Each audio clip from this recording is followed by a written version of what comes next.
India's fintech sector is experiencing a significant increase in regulations and related compliance requirements. This heightened regulatory environment aims to ensure the stability and integrity of the financial system while protecting consumers. However, it also brings challenges for fintech companies, particularly regarding the management of compliance costs and operational adjustments. Welcome to VAR India News Hour.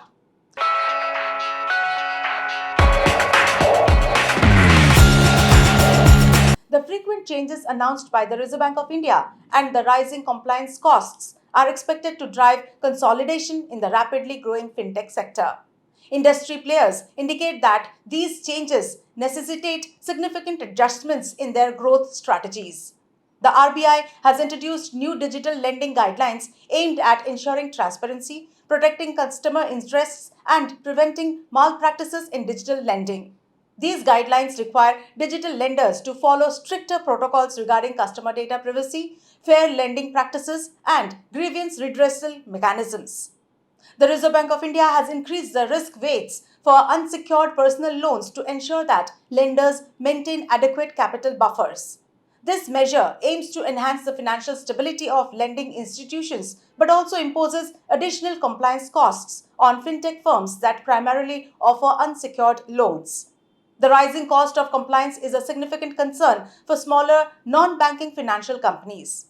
For many of these smaller players, compliance costs have doubled, creating financial pressure. However, some NBFCs report that their business growth has balanced out the increased compliance expenses, maintaining operational sustainability for now. Despite the rise in compliance costs, some NBFCs have reported that their business growth is helping to offset these expenses. As business expands, the increased revenue can help cover the additional compliance costs, allowing these companies to maintain their operational sustainability. Compliance costs are indeed a significant challenge that every player in the fintech and financial sectors must navigate. To effectively manage these costs, a formal channel for interaction with regulators is essential. This would allow for clearer interpretations of regulations and more efficient implementations. As India's fintech sector navigates the increasing regulatory and compliance requirements, particularly with the impending DPDP Act, companies must prioritize their compliance strategies and investments. By preparing for these changes and balancing compliance with innovation, fintech companies can ensure their operational sustainability and continue to thrive in a highly regulated environment. Let's look into today's headlines. Vodafone Idea intends to raise rupees 2,458 crores in equity. The plan to issue approximately 166 crore rupees fully paid up equity shares in order to raise 2,458 crore rupees has been authorized by the Board of Directors of Vodafone Idea. The move is intended to improve the company's financial standing. The closing price of shares on the BSE was rupees 14.80 per share, indicating a slight rise of 0.68%. Vivo's majority stake to be acquired by Tata Group. Tata Group is in talks to buy the majority of Vivo's Indian business as Vivo looks for local partners to follow government regulations for local participation in operations. Talks on valuation are still ongoing, but Vivo wants a higher price than Tata is willing to provide. Vivo's Greater Noida plant has been taken over by Micromax Bhagwati Products. 200,000 Indian tech professionals to receive training in cloud, data science, and AI from Oracle.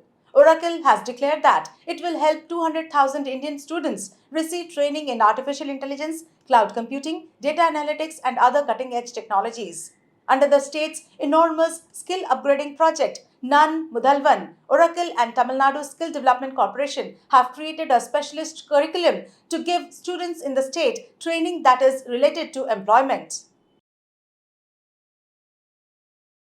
AT&T removing Nokia radios from its network and swapping them with Ericsson radios.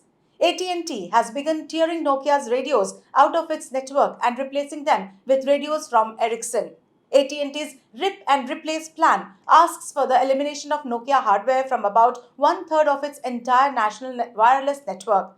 Analysts estimate the job could cover hundreds of thousands of Nokia radios. AT&T's wireless network stretches across an estimated 73,000 US cell towers, and each of those towers could hold a half dozen radios or more. Snapdeal with Bhashini to provide AI-powered native language skills in India. Bhashini and Snapdeal have inked a memorandum of understanding to increase its digital inclusiveness in the Indian e-commerce market. The collaboration will leverage artificial intelligence to develop solutions and services that can be used in many different languages, helping people understand and use digital services more easily.